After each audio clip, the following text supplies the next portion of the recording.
আসসালামু আলাইকুম সবাইকে। আপনারা যারা দেখছেন বাংলাদেশের বিভিন্ন প্রান্ত থেকে যারা লাইভে যুক্ত হয়েছেন সবাইকে আসসালামু আলাইকুম। নির্বাচনী কাজে বের হয়েছিলাম। এখন হচ্ছে এটা আমার প্রথম নির্বাচন এবং আমার নির্বাচনী সকাল থেকে আমরা আমাদের কার্যক্রম সকাল থেকে আমরা শুরু করি। তো নির্বাচনী কার্যক্রমে আজকে আমরা এসেছি রাজামেহের ইউনিয়ন শেষ করে আমরা এখন গুনাইগড় ইউনিয়নে আছি। তো মনে হয়েছে যে অনেকদিন হয়তো সভা সমাবেশে কথা হয়, কিন্তু মনে হয়েছে যে কিছু বিষয় নিয়ে আপনাদের সামনে কথা হওয়া গুরুত্বপূর্ণ। তো যে বিষয়টা নিয়ে প্রথমেই কথা বলতে চাই সেটা হচ্ছে যে আমাদের যেই অনেক দিন পরে বাংলাদেশের অনেক রক্ত, অনেক শ্রম, অনেক ঘাম, অনেক মানুষের ত্যাগ, অনেক মানুষের গুম হওয়া, খুন হওয়ার এবং সর্বশেষ 24 সালে আমাদের জুলাইয়ে আমাদের অসংখ্য সহস্র মানুষের রক্তের মধ্য দিয়ে যে অর্জিত যে নির্বাচন, এই নির্বাচন অনুষ্ঠিত হতে যাচ্ছে আগামী 12ই ফেব্রুয়ারি। এই নির্বাচনটি আমাদের জাতীয় জীবনে বিশেষভাবে গুরুত্বপূর্ণ। এই নির্বাচনটি বাংলাদেশের প্রত্যেকটা প্রান্তের মানুষ আপনারা যারা আছেন, এই নির্বাচনটি বিশেষভাবে গুরুত্বপূর্ণ। যেমন হচ্ছে এই নির্বাচনের মধ্য দিয়ে আমাদের রাষ্ট্র কাঠামোর সংস্কার হবে। এই নির্বাচনের মধ্য দিয়ে আমাদের যে প্রক্রিয়ায় হচ্ছে ফেসিবাদী কাঠামো বিভিন্ন স্তরে স্তরে গড়ে উঠেছিল বছরের পর বছর, সেটির সংস্কার হবে এবং আমাদের এই তরুণ প্রজন্ম ইতিহাসের প্রত্যেকটা স্তরে স্তরে যে রক্ত দিয়ে আমাদের হচ্ছে এই আমাদের আজকে নির্বাচনের যে উপলক্ষটি তৈরি করে দিয়েছে, সেটির হচ্ছে সফল প্রয়োগ হচ্ছে আমরা এই 12 তারিখ আমরা ঘটাতে পারবো। এই নির্বাচনকে সামনে রেখে কয়েকটা কথা। নাম্বার 1, এই নির্বাচনে গুরুত্বপূর্ণ প্রভাবকের ভূমিকা রাখবে হচ্ছে প্রশাসন, পুলিশ এবং হচ্ছে মিডিয়া। এই যে তরুণ প্রজন্মরা হচ্ছে আমার প্রোগ্রামে হয়তো যাচ্ছে, অনেকেই আমাদের প্রোগ্রামে হয়তো অনেকেই যাচ্ছে। কিছুক্ষণ পরে প্রোগ্রাম শুরু হবে, পাশেই আমার প্রোগ্রামের ফাঁকে আমি আপনাদের সাথে কথা বলছি। আগামী নির্বাচনে আমাদের প্রশাসন, পুলিশ এবং মিডিয়ার গুরুত্বপূর্ণ ভূমিকা রয়েছে। যেমন পুলিশ প্রশাসনকে আমরা দেখেছি নগ্নভাবে, সক্রিয়ভাবে আওয়ামী লীগ সরকার আপনার গত 3টা নির্বাচনে বাজেভাবে ব্যবহার করেছে। পুলিশ প্রশাসনকে সাক্ষী রেখে দিনের ভোট রাতে করেছে, আপনার মরা মানুষকে নিয়ে এসে ভোট দেওয়ানো হয়েছে। আবার আমরা দেখেছি যে তাদের জন্য আলাদা বরাদ্দ রাখতে হতো, তাদের জন্য আলাদা টাকা রাখতে হতো। ভোটের আগের দিন রাতে আপনার এসপির জন্য টাকা রাখতে হতো, ওসির জন্য টাকা রাখতে হতো, এসআইয়ের জন্য টাকা রাখতে হতো, কনস্টেবলের জন্য টাকা রাখতে হতো। এই যে কাজগুলো আমাদের করতে হতো, বিগত আমরা 17 বছর এই প্রক্রিয়াগুলোর মধ্য দিয়ে গিয়েছে। এবার পুলিশ প্রশাসনের ভাইয়েরা আপনারা যারা আছেন, আপনাদের কাছে অনুরোধ থাকবে যে আপনাদের প্রতি মানুষের অনাস্থা তৈরি হয়েছে। এটা এটা এটা সত্য। দীর্ঘ 1.5 দশকেরও আপনাদেরকে যেভাবে সক্রিয়ভাবে ফেসিবাদী কাঠামো আপনাদেরকে ব্যবহার করেছে, সেটির কারণে আপনাদের প্রতি কিন্তু একটা অনাস্থা তৈরি হয়েছে। এই অনাস্থা থেকে আপনার মানুষের আস্থায় ফিরে আসার উপলক্ষটা হোক এই নির্বাচন। আপনাদের কাছে অনুরোধ থাকবে, এই পুলিশ প্রশাসন আপনারা যারা আছেন, ওসিডিসি, এসপি, কনস্টেবল, ইউনো আপনারা যারা আছেন, আপনাদের বেতনের টাকাটা কিন্তু জনগণের টাকায় হয়। আপনি চাকরিটা পেয়েছেন নিজ যোগ্যতায়, নিজ মেধায়, রাষ্ট্রের অর্থে পড়াশোনা করে নিজের যোগ্যতা দিয়ে আপনারা হচ্ছেন চাকরি পেয়েছেন এবং আপনারা দেশের জন্য পরিশ্রম করে যাচ্ছেন।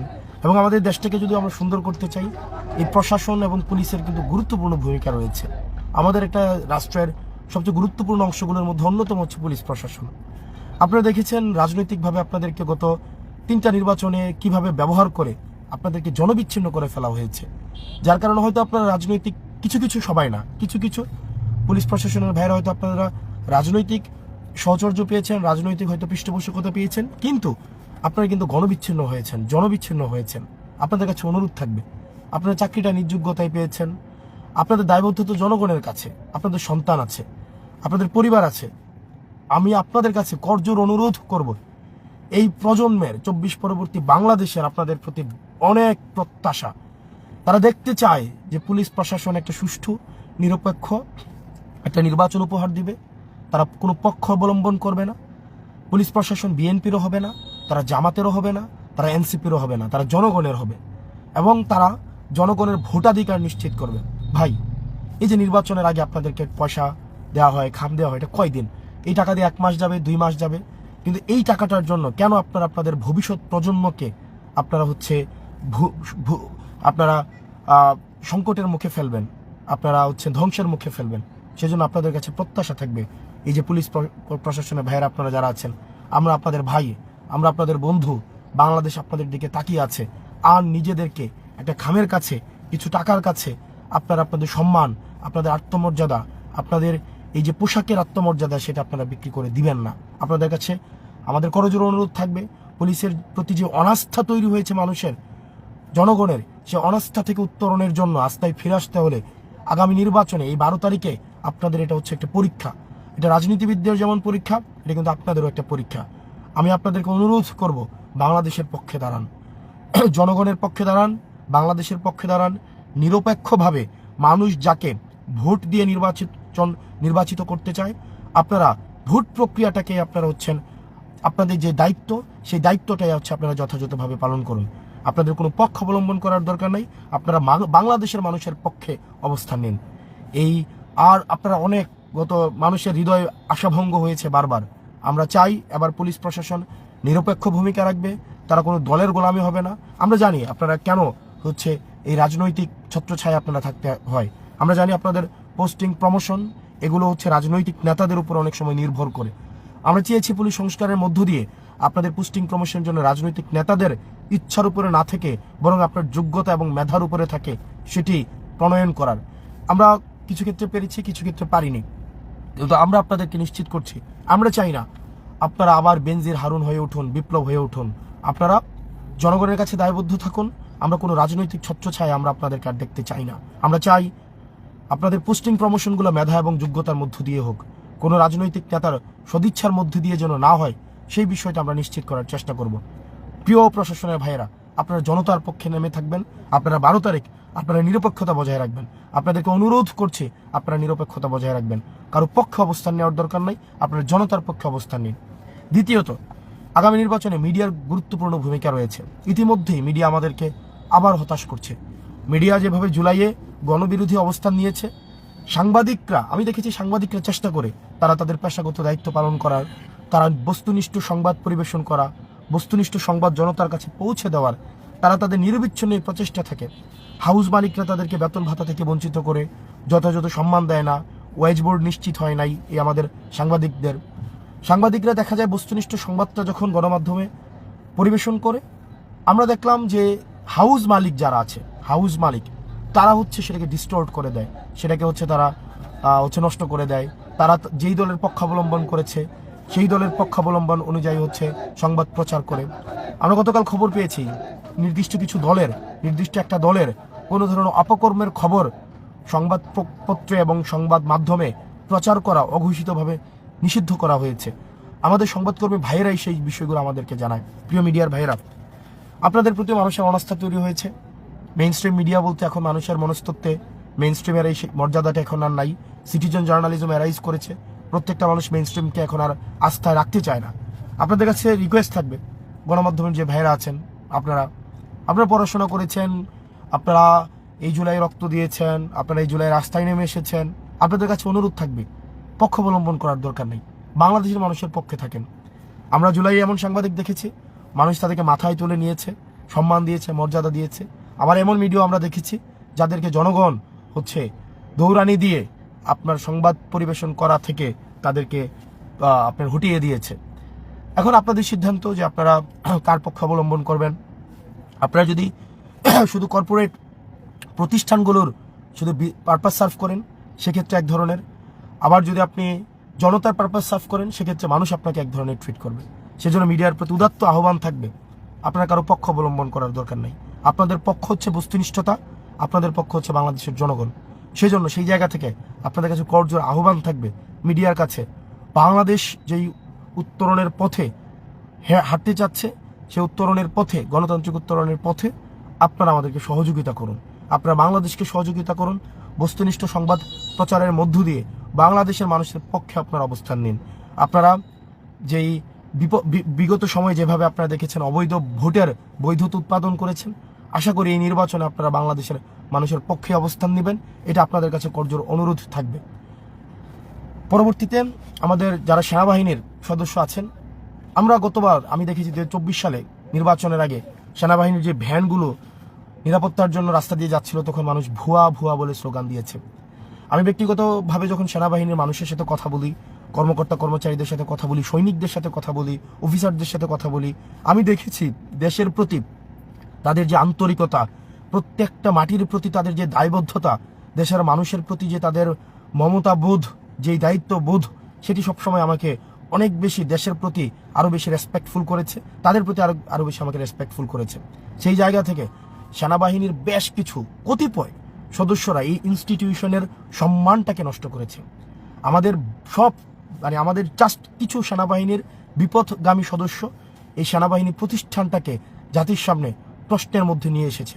সেজন্য আপনারা সেনাবাহিনীর সদস্য যারা আছেন, আপনারা যেভাবে জুলাইয়ে বাংলাদেশের পক্ষে রাস্তায় নেমে এসেছিলেন, জনতার পক্ষে রাস্তায় ছিলেন, আমরা প্রত্যাশা করি এই নির্বাচনে আপনাদের যেই ভূমিকা, সেই ভূমিকা আপনারা যথাযথভাবে আপনারা রাখবেন। আপনারা বাংলাদেশের পক্ষে থাকবেন। একটা সুষ্ঠু সুন্দর নিরপেক্ষ নির্বাচনের জন্য আপনারা যথাযথ আপনারা নিরপেক্ষ ভূমিকা রাখবেন। আপনাদের প্রতি মানুষের অনেক প্রত্যাশা, আপনাদের প্রতি এই যে একটা সাময়িক অনাস্থা তৈরি হয়েছে, মানুষ আপনাদেরকে আস্থায় নিতে চায়, আপনাদেরকে ভালোবাসতে চায়, ধারণ করতে চায়। এই বাংলাদেশ সেনাবাহিনীর যে পোশাকের যে একটা অরা আছে, যারা আমরা ডিফেন্সের না, আমরা এই সেনাবাহিনীর যে পোশাকটা, ডিফেন্সের যে পোশাকটা, সেটাকে আমরা একটা গভীর শ্রদ্ধার সাথে আমরা দেখি। এটার এক ধরনের মমতা রয়েছে, এক ধরনের টান রয়েছে, এবং প্রত্যেকটা ছেলেই, প্রত্যেকটা, আমি মনে করি বাংলাদেশের প্রত্যেকটা নাগরিকই জীবনের কোনো না কোনো এক সময় সে হচ্ছে ডিফেন্সের অফিসার হতে চায়, কোনো না কোনো এক সময় এটা হতে চায়। আমি ব্যক্তিগতভাবে চেয়েছি, অনেকেই চেয়েছে, আমি দেখেছি প্রত্যেকেই ডিফেন্সের অফিসার হতে চায়। তা আপনাদের পোশাকের প্রতি কিন্তু মানুষের এক ধরনের প্রত্যাশা আছে, আপনাদের কাছ থেকে মানুষের চাওয়া অনেক বেশি চাওয়া, অনেক বেশি চাওয়া। সেই চাওয়ার মর্যাদা আপনারা রাখবেন। আশা করি আমাদের এবার সেনাবাহিনী তারা তাদের যেই কিছু কতিপয় বিপথগামী সদস্যের কারণে তাদের প্রতিষ্ঠানের মর্যাদা যেভাবে ক্ষুণ্ণ হয়েছে, আশা করি এই 12 তারিখ তারা তাদের এই প্রতিষ্ঠানের সম্মান আবার পুনরুদ্ধারে তারা তাদের যথাযথ দায়িত্ব পালনের মধ্য দিয়ে বাংলাদেশের মানুষের আস্থা অর্জন করবে। প্রিয় প্রশাসন, পুলিশ, মিডিয়া এবং সেনাবাহিনী, আপনারা যারা আছেন, আপনাদের প্রতি অনুরোধ থাকবে আপনারা আবার নিরপেক্ষ ভূমিকা পালন করুন। এই 12 তারিখ কিন্তু শুধুমাত্র যে ভোটারদের পরীক্ষা, বিষয়টা এমন না, এই প্রতিষ্ঠানগুলোরও পরীক্ষা, আপনাদেরও পরীক্ষা, আপনারা কতটা মানুষের আস্থা অর্জন করেছেন সেটিরও পরীক্ষা। সেই জন্য আমরা প্রত্যাশা করি আপনারা গণবিরোধী অবস্থান নেবেন না, আপনি জনতার পক্ষে, গণমানুষের পক্ষে, বাংলাদেশের পক্ষে অবস্থান নেবেন। প্রিয় তরুণ প্রজন্ম, আপনারা যারা আছেন, যারা আমরা কখনোই ভোট দিতে পারিনি, আমরা কখনোই হয়তো ভোটার হয়েছে কিন্তু আমরা কখনোই ভোট দেইনি, ভোট দেওয়ার আমরা দেখেছি যে বিগত সময়ের যে ভোট আমার অধিকার কেড়ে নেওয়া হয়েছে, রাষ্ট্রের মালিকানা আমাদের থেকে নিয়ে যাওয়া হয়েছে, আমরা রাষ্ট্রের মালিকানা ছিলাম না। এই রাষ্ট্রের মালিকানা পুনরুদ্ধারের নির্বাচন হচ্ছে এই নির্বাচনটি। তরুণ প্রজন্ম, আপনার রাষ্ট্রের মালিকানা বুঝে নিন, আপনার ভোটাধিকার প্রয়োগ করুন। আপনি ভোটাধিকার প্রয়োগের মাধ্যমে আপনি যাকে ইচ্ছা ভোট দেন, আপনি যেই পছন্দের প্রার্থীকে ইচ্ছা আপনারা ভোট দেন, ভোট দিয়ে আপনারা রাষ্ট্রের মালিকানাটা বুঝে নেন। আমাদেরকে সবাই বলতো, আমাদের এই তরুণ প্রজন্মকে, আই হেট পলিটিক্স। তারা দেশ, রাষ্ট্র কাঠামো, সমাজ, রাজনীতি, অর্থনীতি এগুলোর প্রতি তাদের হচ্ছে এক ধরনের অনীহা কাজ করে। এটা অ্যাপলিটিক্যাল একটা মাইন্ডসেট আমাদের হচ্ছে পুরো সমাজে ছড়িয়ে গিয়েছিল। কিন্তু আপনারা জুলাইতে প্রমাণ করে দিয়েছিলেন, এই তরুণ প্রজন্ম যখন জাগে তখন ফেসিবাদের গোলাবারুদ, ফেসিবাদের হচ্ছে পেটুয়া বাহিনী কোনো কিছুই তাদের সামনে দাঁড়াতে পারে না। আমরা চাই এই তরুণ প্রজন্ম সত্যের পক্ষে, ন্যায়ের পক্ষে, ইনসাফের পক্ষে আগামী 12 তারিখ আপনারা আপনাদের রায় প্রদান করবেন, আপনারা ভোট প্রদান করবেন। আমরা আমাদের এই রাষ্ট্রীয় মালিকানা যেটা জনগণের হওয়ার কথা, আমরা জনগণকে বুঝিয়ে দিতে চাই। তরুণ প্রজন্ম, আমরা ইতিহাসের স্তরে স্তরে আমরা রক্ত দিয়েছি। আমাদের রক্ত দেওয়ার সময় আমাদের প্রয়োজন হয়, রক্ত দেওয়ার সময় তরুণদের রক্তের এক ধরনের, তরুণদের রক্তমাখা ক্ষমতার চেয়ার দখল করার জন্য আমাদের অভিজ্ঞ প্রজন্ম সবসময় প্রস্তুত থাকে। আমাদের ক্ষমতা কাঠামোতে যেতে হলে আমাদের দেখা যায় যে তরুণদের রক্তের এক প্রয়োজনীয়তা বোধ হয়। এই তরুণ প্রজন্ম সবসময় রক্ত দিয়েছে, সবসময় রাষ্ট্রীয় প্রয়োজনে, দেশের প্রয়োজনে আবার রক্ত দিবে। কিন্তু রক্ত দেওয়ার জন্য আমাদের এই যে রক্ত দিয়েছে জুলাইতে, সেটার একটা দায় রয়েছে, সেটার রাষ্ট্র থেকে আমাদের কিছু বুঝে পাওয়ার আমাদের দায় আছে। সেই জায়গা থেকে আপনারা এবার প্রত্যেকেই আপনাদের ভোটাধিকার প্রয়োগ করবেন। যাকে খুশি, যাকে আপনার যোগ্য মনে হবে আপনারা তাকে ভোট দিবেন। অবশ্যই অবশ্যই ভোটাধিকার প্রয়োগ করবেন। এবার নির্বাচনে তরুণ প্রজন্ম তাদের অনেকে আছে গত 3টা নির্বাচনে ভোট দিতে পারেনি, অনেকেই রয়েছে এই বছর প্রথম আপনি ভোটাধিকার প্রাপ্ত হয়েছেন। আপনারা সবাই আপনাদের ভোট প্রদান করে আপনার রাষ্ট্রের মালিকানা বুঝে নিন। এবং সর্বশেষ আমার অভিজ্ঞতা ব্যক্তিগতভাবে, আমি যেহেতু আমার 212টা গ্রাম, আমি 212টা গ্রামে আমি নিজে গিয়েছি। আমি অন্তত 300-র বেশি উঠান বৈঠক করেছি, 300-র বেশি উঠান বৈঠক করেছি। আমি গত আপনার 3-4 মাসের রাজনৈতিক নির্বাচন কেন্দ্রিক কার্যক্রমে আমি 300-এরও বেশি উঠান বৈঠক করেছি। আমি জনতার কাছে গিয়েছি, প্রত্যেকটা মানুষের কাছে যাওয়ার চেষ্টা করেছি। নারী, পুরুষ, কৃষক, শ্রমিক, শ্রমজীবী, পেশাজীবী, সরকারি চাকরিজীবী, প্রত্যেকটা মানুষ, আলেম, ওলামা, মাদ্রাসার শিক্ষার্থী, স্কুলের শিক্ষার্থী, কলেজের শিক্ষার্থী, প্রত্যেকটা স্তরের মানুষের কাছে আমি পৌঁছানোর চেষ্টা করেছি। তাদের প্রয়োজন, প্রত্যাশা আমি শোনার চেষ্টা করেছি। সমস্যাগুলি নিয়ে আমার গভীর অনুধাবন হয়েছে, সম্ভাবনা নিয়ে আমার বিশেষ এক ধরনের পর্যবেক্ষণ তৈরি হয়েছে সমস্যার আলোকে। প্রিয় দেবিদ্বারবাসী, আপনাদের কাছে আহ্বান থাকবে, আগামী 12 তারিখ দেবিদ্বারের মালিকানা আপনারা বুঝে নিন। ভোটাধিকার প্রয়োগের মাধ্যমে আপনার যেই হারানো যেই অধিকার ছিল সেটা আপনারা বুঝে নিন, এবং আমরা প্রত্যাশা করি দেবিদ্বারের মানুষ সৎ, যোগ্য, দক্ষ একজন মানুষকে তার ভোটাধিকার প্রয়োগ করবে। আমার মায়েরা, আমার তরুণ প্রজন্ম, অভিজ্ঞ, আমাদের সিভিল, আমাদের যারা সুপ্রিম সিটিজেন আছে, আমাদের যারা বিভিন্ন রাজনৈতিক দলের নেতৃবৃন্দ আছে, আমি বিশ্বাস করি আপনারা এবার দেবিদ্বারের প্রশ্ন ঐক্যবদ্ধ। আপনারা যাকে মনে করেন দেবিদ্বারের ইতিবাচক পরিবর্তন সম্ভব, আপনারা তাকেই আবার ভোট দিবেন, আপনারা ভোট প্রদান করবেন। আপনারা যে দলই হন না কেন, আপনি বিএনপির হতে পারেন, আপনি জামাতের হতে পারেন, এনসিপির হতে পারেন, খেলাফতে মজলিসের হতে পারেন, নেজাম ইসলাম, এলডিপি, আপনি যে কোনো দলেরই হন না কেন, দেবিদ্বারের প্রশ্নে, দেবিদ্বারের উন্নয়ন, দেবিদ্বারের প্রগতি, দেবিদ্বারের সমৃদ্ধির প্রশ্নে অবশ্যই আমাদেরকে ঐক্যবদ্ধভাবে কাজ করে যেতে হবে।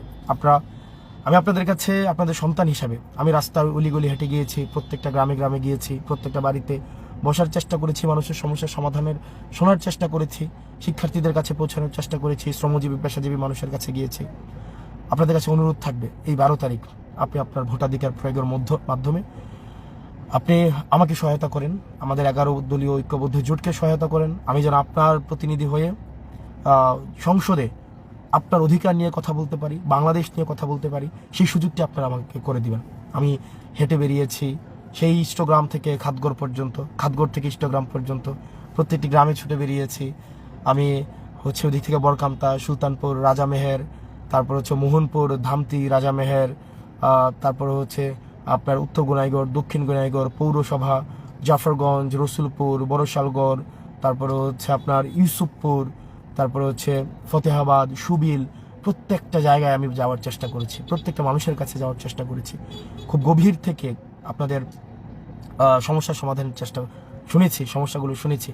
আপনারা চেষ্টা করি আপনারা আমার এই পরিশ্রমের মূল্যায়ন আপনারা করবেন। বিশেষ করে দেবিদ্বারের মানুষের যেই ভালোবাসা আমি পেয়েছি, মানুষ আমাকে যেভাবে গ্রহণ করেছেন, অর্থ দিয়ে আমাকে যেভাবে গ্রহণ করেছেন। আমার অনেক বন্ধু আছে যারা আমার ছোট ভাই, বড় ভাই, চাকরি ছেড়ে দিয়ে আমার নির্বাচন করার জন্য আসছেন, চাকরি থেকে ছুটি নিয়ে।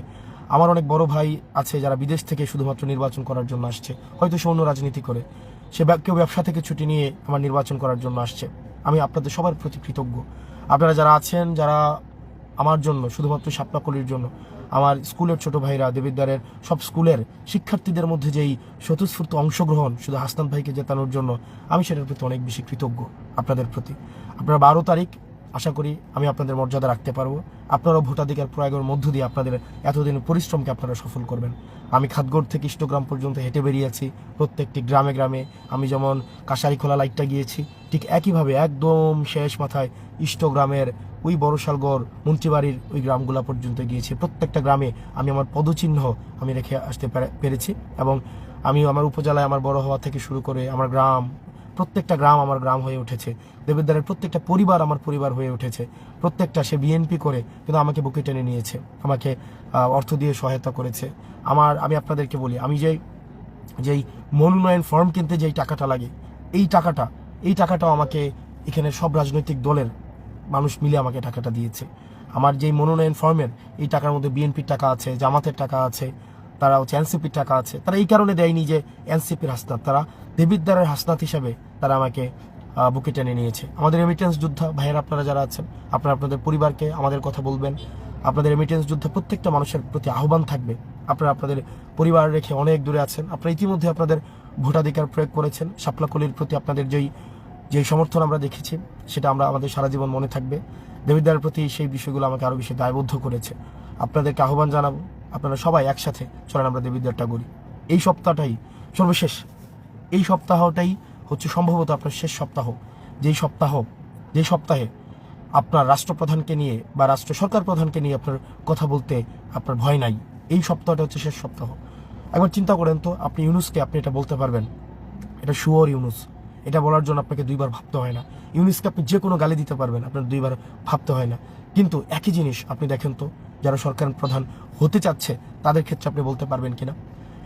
সম্ভবত এই সপ্তাহটাই আপনার শেষ সপ্তাহ, যেই সপ্তাহে আপনি যে কোনো কমেন্ট, যে কোনো আমাদেরকে গালাগালি করতে পারছেন, আমাদেরকে বন্যার টাকা নিয়ে প্রশ্ন তুলতে পারছেন, অথচ যেই টাকার হিসাব গত 1.5 বছর আগে দেওয়া হয়েছে, ইউটিউবে সার্চ করলেই পাওয়া যায়। এবং এই যে বারবার করে আপনারা প্রশ্ন করতে পারছেন, এটা হয়তো এই সপ্তাহই আপনার শেষ সপ্তাহ।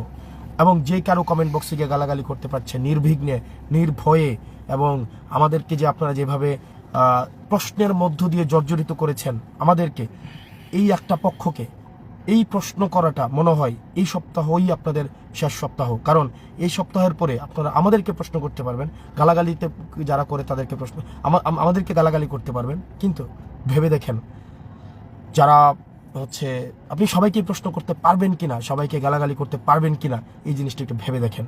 সেজন্য বাংলাদেশের মানুষ তার প্রশ্ন করার স্বাধীনতা, দ্বিমত প্রকাশের স্বাধীনতার সর্বশেষ সপ্তাহ এটি। এরপরে যে দ্বিমত প্রকাশের স্বাধীনতা এবং গালাগালি করার স্বাধীনতা, সেটা হয়ে যাবে। রাষ্ট্র যতটুকু চাইবে, যাকে চাইবে তাকে আপনি করতে পারবেন। তো সেই জায়গা থেকে আপনারা গত 1.5 বছর আমাকে যথেষ্ট গালাগালি করেছেন, প্রশ্ন করেছেন। প্রত্যেকটা প্রশ্নকে স্বাগত জানিয়েছি, প্রত্যেকটা গালাগালিকে গ্রহণ করেছি। কোনো প্রতিক্রিয়া, প্রতিহিংসা কখনোই কাউকে দেখাইনি। সেটি অব্যাহত থাকবে আমার জায়গা থেকে। প্রিয় বাংলাদেশবাসী, আপনারা বাংলাদেশের মালিকানা বুঝে নেন। একটা ইনসাফের রাষ্ট্র আপনারা তৈরি করুন, একটা বৈষম্যহীন বাংলাদেশ আপনারা তৈরি করুন। এই প্রজন্মের দায়ভার আপনাদের উপরে, দায়িত্ব আপনাদের উপরে। আমরা চলেন একটা বাংলাদেশ সুন্দরভাবে গড়ে তুলি, যেই বাংলাদেশটা আমাদের ইনসাফের হবে। আপনি বিএনপি করতে পারেন, আপনি জিয়ার আদর্শে বিশ্বাসী হতে পারেন, বেগম জিয়ার আদর্শে বিশ্বাসী হতে পারেন। আমি বিশ্বাস করি বেগম জিয়ার আদর্শে এটাই ইনসাফের আদর্শ। আমরা সবাই ইনসাফের আদর্শে রয়েছি। আমরা যারা ইনসাফের আদর্শে রয়েছি, চলেন আমরা একসাথে বাংলাদেশটাকে গড়ে তুলি। আসসালামু আলাইকুম রহমতুল্লাহ। সবাই ভালো থাকেন, সুস্থ থাকেন। একটা সুন্দর বাংলাদেশে আমাদের দেখা হবে। আসসালামু আলাইকুম রহমতুল্লাহ।